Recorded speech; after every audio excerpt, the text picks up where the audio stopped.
68వ గణతంత్ర వేడుకలు సిక్కోల్లో ఎంతో ఘనంగా జరిగాయి.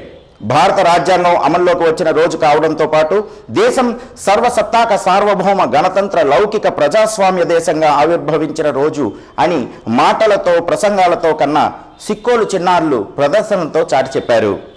దేశం కోసం తమ సర్వస్వం ధారపోసిన మహనీయుల స్ఫూర్తిని గుర్తు చేస్తూ దేశభక్తిని రగిలించే గణతంత్ర దినోత్సవ వేడుకలు శ్రీకాకుళం కోడిరామూర్తి మైదానంలో ఎంతో ఘనంగా గురువారం జరిగాయి. నిజమైన హీరోలు వీరే మన నాయకులు, దేశానికి స్ఫూర్తిదాతలు, భరతమాత ముద్దుబిడ్డలు అంటూ అల్లూరి సీతారామరాజు, భగత్ సింగ్, రవీంద్రనాథ్ ఠాగూర్, ఝాన్సీ లక్ష్మీబాయి, స్వామి వివేకానంద, నేతాజీ సుభాష్ చంద్రబోస్, మహాత్మా గాంధీ ఇలా దేశానికి తమ జీవితాన్ని అర్పించిన మహనీయుల రూపాలతో చిన్నారుల బృందం చేసిన ప్రదర్శన ఆద్యంతం ఆకట్టుకుంది. నగరానికి చెందిన న్యూ సెంట్రల్ స్కూల్ విద్యార్థులు 50 మంది వివిధ రూపాల్లో నృత్య దర్శకుడు రఘుపతిని శ్రీకాంత్ పర్యవేక్షణలో చేసిన నృత్యం గణతంత్ర వేడుకల్లో పాల్గొన్న వారందరి మన్ననలు పొందింది. పెద్దపాడులోని సోషల్ వెల్ఫేర్ స్కూల్కు చెందిన చిన్నారులు చేసిన దింసా నృత్యం గిరిజన సాంప్రదాయాన్ని ప్రతిబింబించింది. గిరిజన సంస్కృతి రూపం ఉట్టిపడేలా చిన్నారులు నృత్యం చేశారు. ఇక గాయత్రి స్కూల్ విద్యార్థుల ప్రదర్శన స్వాతంత్ర్యోద్యమ పోరాటాన్ని కళ్ల ముందు చూపించారు. పుణ్యభూమి నా దేశం నమో నమామి అంటూ సాగిన గీతానికి అద్భుతమైన వేషధారణలతో చేసిన ప్రదర్శన ఆసక్తిని కలిగించింది. అల్లూరి సీతారామరాజు, నేతాజీ, గాంధీజీ, భరతమాత రూపాల్లో చిన్నారులు చక్కగా నటించి హావభావాలు వ్యక్తం చేశారు. ఏఆర్ రెహమాన్ స్వరపరిచిన వందే మాతరం గీతానికి నగరానికి చెందిన శాంతా కళ్యాణ్ అనురాగ నిలయం చిన్నారులు చేసిన నృత్యం ఉత్తేజపరిచింది. సంగీతానికి అనుగుణంగా నర్తిస్తూ విద్యార్థుల ప్రదర్శన ఆహుతుల ప్రశంసలు పొందింది. భాష్యం పాఠశాలకు చెందిన చిన్నారులు శ్రీకాకుళం కీర్తిని చాటి చెప్పేలా శిరస్సునెత్తి పాడన శ్రీకాకుళం పాట అంటూ దూసి ధర్మారావు రచించిన గీతానికి విద్యార్థుల ప్రదర్శన సిక్కోలు ఖ్యాతిని తెలియజేసింది. సిక్కోలు గడ్డపై ఉన్న అరసవిల్లి, శ్రీకూర్మం, శ్రీముఖలింగం లాంటి పవిత్ర పుణ్యక్షేత్రాలతో పాటు ఈ నేలపై జన్మించి దేశవ్యాప్తంగా పేరు పొందిన మహనీయుల చరిత్రని కళ్లకు కట్టినట్లు చూపించారు. శర్వాణి విద్యాలయం విద్యార్థుల ప్రదర్శన వందే మాతర గీతం గొప్పతనాన్ని చాటి చెప్పారు.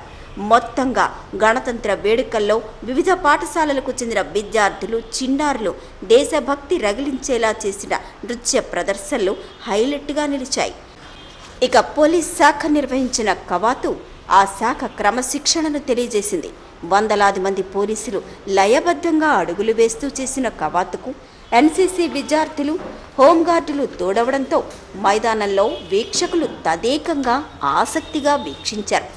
గణతంత్ర వేడుకల్లో మరో ఆకర్షణ యోగా విన్యాసాలు. జాతీయ స్థాయిలో జిల్లా ఖ్యాతి నిలిపిన లగుడు అప్పన్న, లక్ష్మీ దంపతులు తీర్చిదిద్దిన చిన్నారులతో పాటు రిటైర్డ్ జడ్జి పప్పల జగన్నాథరావు యోగాసనాలు అలరించాయి. పద్మశీర్షాసన, మయూరాసన, ఓంకారాసన, గండ బేరుండాసన అదరహో అనిపించాయి. వాయిద్యానికి లయబద్ధంగా కదులుతూ చిన్నారులు చేసిన మాక్ డ్రిల్ ప్రత్యేకంగా ఆహుతుల దృష్టిని ఆకర్షించింది. జిల్లా వ్యాప్తంగా పలు పాఠశాలల విద్యార్థులు మాక్ డ్రిల్ ప్రదర్శన వారిలో క్రమశిక్షణ, అంకిత భావాన్ని చాటి చెప్పాయి. జిల్లా అభివృద్ధిని చాటి చెబుతూ వివిధ శాఖలు రూపొందించిన శకటాలు ప్రభుత్వ ఆలోచన ధోరణిని తెలియజేశాయి. ప్రజా సంక్షేమ కార్యక్రమాలు, జిల్లాలో ప్రాజెక్టులు, అమలులో ఉన్న పథకాలతో పాటు అన్ని వర్గాల సంక్షేమమే ధ్యేయంగా ప్రభుత్వం ముందుకు సాగుతోందని జిల్లా కలెక్టర్ లక్ష్మణ్ నృసింహం తన సందేశంలో స్పష్టం చేశారు. కోడిరామూర్తి స్టేడియం వేదికగా జరిగిన 68వ గణతంత్ర వేడుకలు స్ఫూర్తిదాయకంగా నిలిచాయి. ప్లాటూన్ కమాండర్ చంద్రశేఖర్ శేఖర్ అలాగే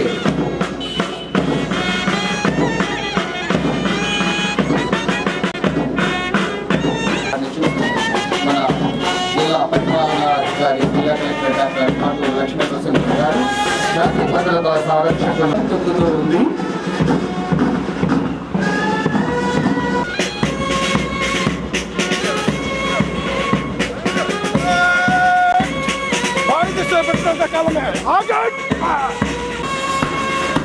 మీరందరూ మేముండగా సుమధురమైనటువంటి రిహార్సల్ను అందించినటువంటి ఎచ్చర్ల సాయుధ దళ బృందానికి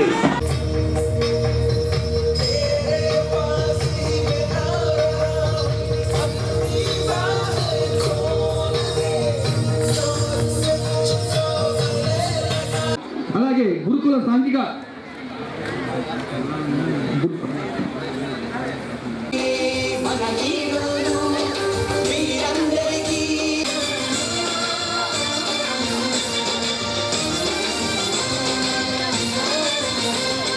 సంఘ సంస్కరణ సంకల్పించిన కందుకూరి వీరేశలింగం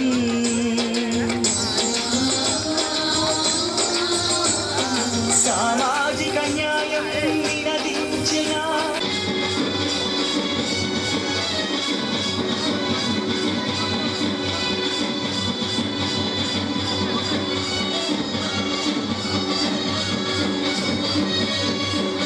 నాగరిక విద్యను అభ్యసిస్తూ